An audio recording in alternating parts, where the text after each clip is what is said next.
tough one to get over, obviously, but we've moved forward. We watched the film, and now we're preparing for Cal. We're going to put together a good week of preparation and practice, and go out and play our best on Saturday afternoon in our final regular season game. So I think our guys have, they're resilient, and they bounced back well, and we had good meetings this morning, and so we're moving on. Was this one maybe a little bit harder to bounce back, given where we are in the season and just having lost the rivalry game, or did you see that same spirit that you've seen all season from the guys? I saw the same spirit. I did, and that's what I expected to see. These guys, as I've said, they've been through a lot in their lives, and this year they've accomplished a lot in their lives, and they've accomplished a lot in their careers here. This year has been disappointing to all of us, players, coaches, fans, staff, administrators, student body, everybody. But these young men have been resilient, and they came back today with once again a great attitude, and I know we'll have another great week of practice. When you looked at the film, was there anything that kind of piqued your interest as far as different thoughts versus after the game? We didn't get enough opportunities on offense in the second half, and that was a function of not being able to get off the field on defense, and then not staying on the field long enough on offense. We came out and ran the ball well, and played well up front. We didn't have any sacks. We didn't have any penalties aside from Jordan's post-snap penalty after his first touchdown, and we struggled to contain the quarterback. That was Sam just is a really good player. One of the things we've done all year very, very well is finished on the quarterback, with sacks or with forcing bad throws, and he was able to find his way out of some troublesome spots for him and make his throws downfield, and that really hurt us. We went into this game as the number one team in the Pac-12 in terms of third down defense, and we did not accomplish our goals there, and it really hurt us. You went a lot to Jordan and Theo. Is that just kind of how the game went, or are you intentionally targeting some of the younger guys now as you look ahead, or how's that kind of? No, we look ahead to the game we're getting ready to play, quite frankly. That's just, that's our attitude, is try to find a way to win each week. Jordan has been emerging, as we've all seen. He's still working hard on his consistency. He makes some really good plays, and then he had a couple drops, and he's working hard on that. It's important to him. I've seen him step up in terms of his maturity a tremendous amount, and I'm really proud of the direction that he's heading.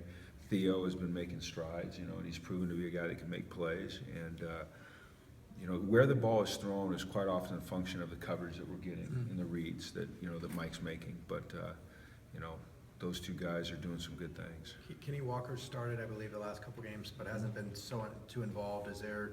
Are guys really focusing on him? Is he still recovering from the concussion a little bit? Or? No, not the concussion. We would never put a young man out there that was still recovering from a concussion. In order to play, you have to be fully recovered from a concussion, but he does have some lingering effects from his ankle. You saw that he didn't practice as much last week as we'd like him to. And sometimes we didn't have many plays on offense, and the week before he got hurt, that's why he didn't play a lot of plays. And then this week he fought his way back, and I commend him for that. I mean, the way he got back to being able to play on Saturday was pretty impressive. A week ago this time, we didn't think he'd be able to play against USC, but he did. But he was a little bit limited. So that's really why the last two games you haven't seen him as much. One because of injury, well actually because of injury, and then this week because of injury and because of limited number of plays. Getting to 6-6 was a big goal for you guys. Obviously, there's still a possibility for a bowl game at 5-7. Have you guys talked about that? Yeah, we've talked about it, but I haven't talked to Dan about it, and until I talk to Dan about it, I don't think it's right for me to really comment on my feelings about it. I think it's important that any decision that was made with regards to that would be, would be led by Dan, a discussion with Dan. Do you have you just answered this, but well, I mean, I like to play football. Okay. But I also respect our athletic director and would not want to say anything dogmatic without discussing it first with him. You talked about how those December practices would be beneficial. How beneficial would that be, just to have that? Very.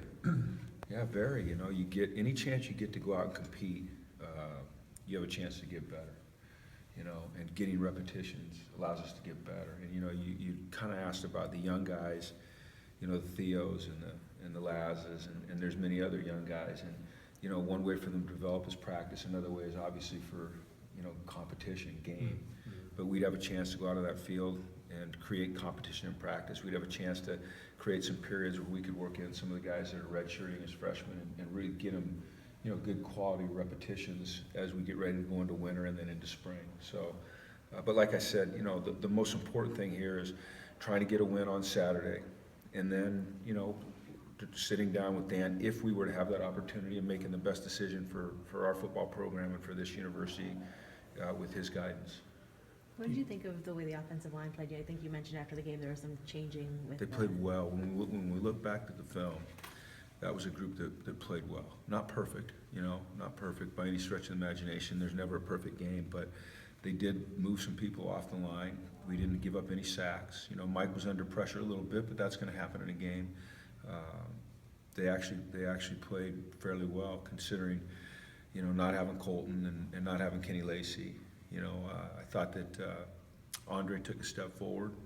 I thought that Connor played well. I thought that Najee, you know, he's been fighting through that pinched nerve in his neck, and you know, for an undersized guy, he fought his tail off. And then Poissy came in and did some good things, and you know, as you'd imagine, he had some plays that he'd like to have back, but he made progress.